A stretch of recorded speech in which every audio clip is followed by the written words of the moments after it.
अस्सलाम वालेकुम नाजरीन, मैं हसीब अहमद हूं। आप देख रहे हैं हसीब्स पॉइंट डिजिटल चैनल। नाजरीन, इमरान खान साहब की बेहुदा और नाजेबा किस्म की ऑडियोज और वीडियोस का जो सिलसिला शुरू हुआ था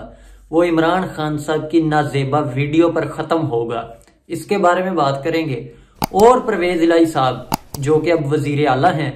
उनके कॉन्फिडेंस के वोट के हवाले से बात करेंगे और वो कब तक वजीर आला रहेंगे इसके बारे में भी एक खबर आई है। नाजरीन, वजीर आला पंजाब जिनको लाहौर हाई कोर्ट की तरफ से एक दफा फिर जो है वो बहाल कर दिया गया था, लाहौर हाई कोर्ट ने ये फैसला दिया था और इसके बाद परवेज इलाही साहब दोबारा बहाल हो गए थे और पंजाब की सारी काबीना दोबारा बहाल हो गई थी।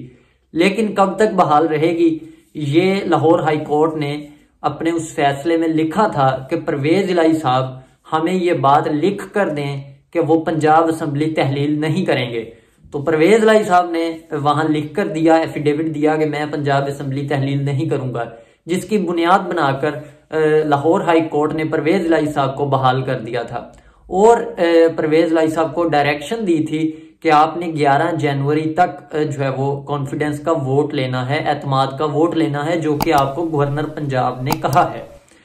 तो परवेज इलाही साहब ने अब एतमाद का वोट लेना है। तो नाजरीन, याद रखें कि इमरान खान साहब ने एक पार्लिमानी इजलास बुलाया था पंजाब में और अपने सारे एमपीज को बुलाया था और वहां जो एमपीज सारे मौजूद थे उनका फिगर जो है वो आया था 159 का, यानी कि तहरीक इंसाफ के टोटल एमपीएस जो हैं वो हैं 180। इसका मतलब है कि 21 एमपीएस वहां पर तशरीफ नहीं लाए। एक दफा दोबारा फिर इजलास बुलाया जिसमें अरकान सारे जो है वो शामिल हुए 176,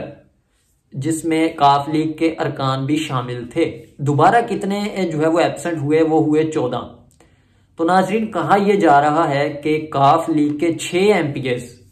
जो है वो परवेज इलाही साहब को वोट डालने नहीं आएंगे। और ये जो बात है वो बड़े उनके करीबी जराए बता रहे हैं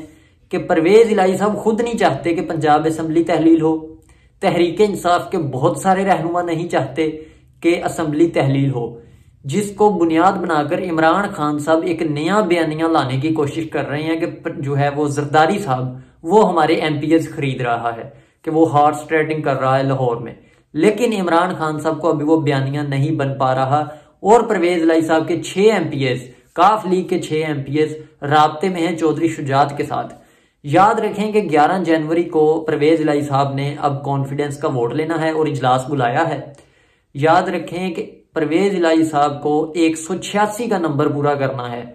यानी कि 186 अरकान की हमायत जिसको हासिल होगी वो पंजाब का वजीर आला होगा। लेकिन परवेज इलाही साहब जो है वो खुद कह चुके हैं कि हमारे 190 अरकान में से 4 अरकान मुल्क में नहीं है, वो मुल्क से बाहर गए हुए हैं और 186 अरकान की हमें हिमायत हासिल है। अगर तो परवेज इलाही साहब 11 जनवरी को 186 अरकान जो है वो उनका नंबर पूरा कर लेते हैं तो ये वजीर आला पंजाब रहेंगे और पंजाब असम्बली तहलील करना फिर वजीर आला का आईनी हक है। लेकिन कहा यह जा रहा है कि उस दिन अगर 20 से 25 बंदे उस इजलास में ना आए तो वजीर आला पंजाब जो है वो वजीर आला नहीं रहेंगे। तो फिर जो है वो दोबारा कायदे ऐवान का इंतखाब किया जाएगा। और यह बात senior anchor person Salim Bukhari की तरफ से सामने आई है कि उस दिन ऐसा भी हो सकता है कि 20 से 25 अरकान जो है वो असम्बली के इजलास में शिरकत ना करें। तो परवेज इलाही साहब जो है वजीर आला नहीं रहेंगे और उनके बेटे वजीर आला पंजाब परवेज इलाही साहब के बेटे मोनस इलाही साहब की आज जियो न्यूज में शहजाद इकबाल साहब को उन्होंने अपना इंटरव्यू दिया, जिसमें शहजाद इकबाल साहब ने पूछा कि आप जो हैं मोनस इलाही साहब जो है वो इमरान खान साहब के साथ अपनी सीट एडजस्टमेंट के हवाले से कोई डील कर रहा है। तो उन्होंने कहा जी बिल्कुल कर रहे हैं और इस दफा तहरीक इंसाफ की तरफ से हमें बहुत ज्यादा जो है वो चीजें मिलने की तवक्को है, अब हालात पहले जैसे नहीं है। तो एक्चुअली उनका कहना था कि इस दफा जो है वो हम बहुत सारी जो है वो डील करेंगे, जिसमें कहा यह जा रहा है, जो अंदर की खबर है कि 30 पंजाब असम्बली की नशिस्तें मांग रही हैं काफ लीग वाले और 15 कौमी असम्बली की। अगर इमरान खान साहब ये चीजें देंगे तो पॉइंट ठीक है, हम आपके कहने पे असम्बली तोड़ देंगे। अगर इमरान खान साहब थोड़ी सी जो है वो आगे से चूमे करेंगे तो पंजाब असम्बली कहीं नहीं जाएगी। तो ये थी कॉन्फिडेंस के हवाले से परवेज इलाही साहब की अहम जो है वो ले सकते हैं, एतमाद का वोट लेंगे या नहीं। तो हमारे ज़राए के मुताबिक जो है वो 11 जनवरी तक परवेज इलाही साहब वज़ीर आला रहेंगे, उसके बाद जो है वो वज़ीर आला नहीं रहेंगे।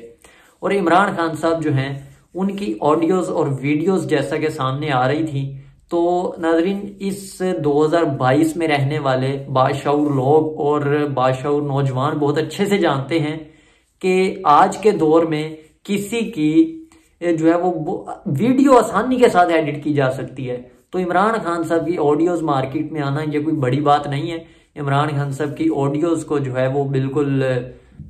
आप ऐसा ही समझ सकते हैं कि कोई भी उनकी आवाज़ जो है वो खुद एडिट कर सकता है बैठ के, और उनमें कोई हकीकत नहीं लगती कि उनमें जो है वो इमरान खान साहब की ओरिजिनल ऑडियो है। लेकिन इमरान खान साहब की अगर माजी को देखा जाए तो इमरान खान साहब की साबका अहलिया रेहाम खान इमरान खान साहब के किरदार पर एक किताब लिख चुकी हैं। उस किताब पर अभी तक पाबंदी नहीं लगी। अगर उसमें कोई झूठी बात लिखी हो तो उस किताब में जो कुछ इमरान खान साहब के बारे में लिखा है उसको देखकर ऐसा लगता है कि इमरान खान साहब की अगर कोई ऑडियो आए, वीडियो आए, उस पर आंखें बंद करके यकीन करना चाहिए, क्योंकि जिस तरह का इमरान खान साहब का किरदार है।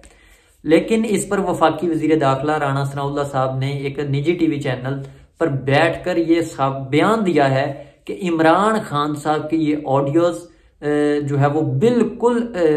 सच्ची और पक्की हैं, क्योंकि इमरान खान साहब जो ऑडियो में बातें कर रहे हैं वो वीडियो में सारा कुछ करके दिखा रहे हैं। और उन्होंने ये भी कहा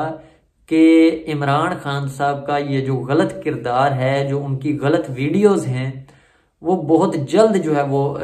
सबके सामने आ जाएंगी। और हमने तो इमरान खान साहब को उन्होंने कहा कि नहीं कहा कि आप ये काम करें, अगर उन्होंने किए हैं तो फिर ऐसी चीज़ें किसी ना किसी वक्त पर सबके सामने आ ही जाती हैं, और ये वीडियोस भी वक्त आने पर अवाम के सामने जो है वो आएंगी और अवाम इनको देखेंगी और पहचानेगी कि इमरान खान साहब का करैक्टर क्या है। जो उनकी साबका अहलिया लिख चुकी हैं उनके बारे में, तो वो क्या होगा। और इसके अलावा जो है वो सोशल मीडिया पर खबरें ये भी गर्दिश कर रही हैं कि इमरान खान साहब जो हैं वो कौमी असम्बली में वापसी का भी इरादा कर रहे हैं, और उनके मुज़ाकरात किसी हद तक कामयाब होते दिखाई दे रहे हैं। और वो चाहते हैं कि किसी तरह से ये जो एंटी इस्टेब्लिशमेंट बयानिया उन्होंने बनाया था जनरल बाजवा के खिलाफ, वो जब से आप एक चीज को नोट कर रहे होंगे कि इमरान खान साहब ने परवेज इलाही के उस बयान के बाद जिसमें परवेज इलाही साहब ने कहा था कि अगर अब इमरान खान ने जनरल बाजवा के बारे में कोई बात की तो सबसे पहले जो है वो मैं उनके खिलाफ खड़ा हूंगा और बाद में मेरी जमात काफली खड़ी होगी। और बाजवा साहब हमारे मौसन हैं, ये बात की थी परवेज इलाही साहब ने। उस बयान के बाद अगले रोज इमरान खान साहब ने एक एंकर पर्सन को अपना इंटरव्यू दिया जिसमें जनरल बाजवा के बारे में कोई बात नहीं की और उनके यानी कि एंटी एस्टेब्लिशमेंट कोई बात नहीं की। और उससे अगले कल के रोज जो है वो उन्होंने एक और इंटरव्यू दिया जिसमें उन्होंने फिर जनरल बाजवा के बारे में किसी किस्म की कोई बात नहीं की। और परवेज इलाही साहब की उस बात को वो एक्चुअली खातर में लाना चाह रहे हैं कि मंशूर साहब जैसा आप कहेंगे वैसा ही हो रहा है।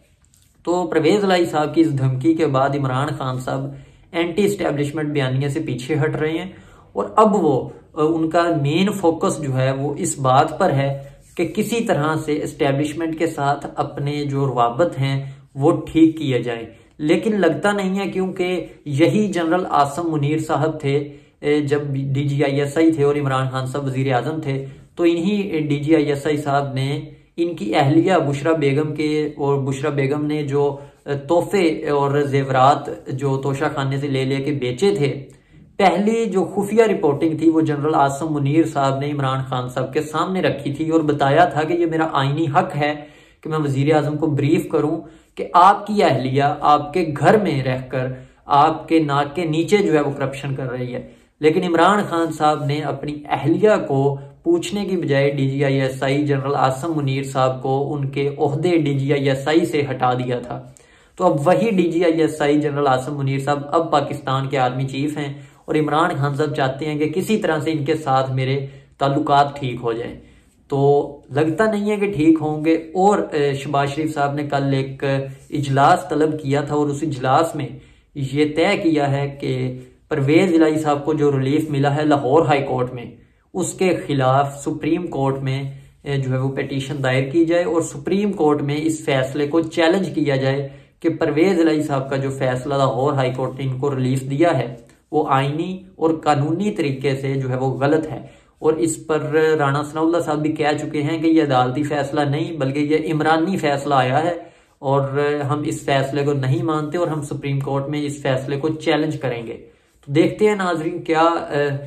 अगला लायामल होता है और परवेज इलाही साहब 11 जनवरी के बाद वजीर आला रहते हैं या नहीं, ये सब आपके सामने होगा। तमाम दोस्त चैनल को सब्सक्राइब करें और शेयर करें। शुक्रिया।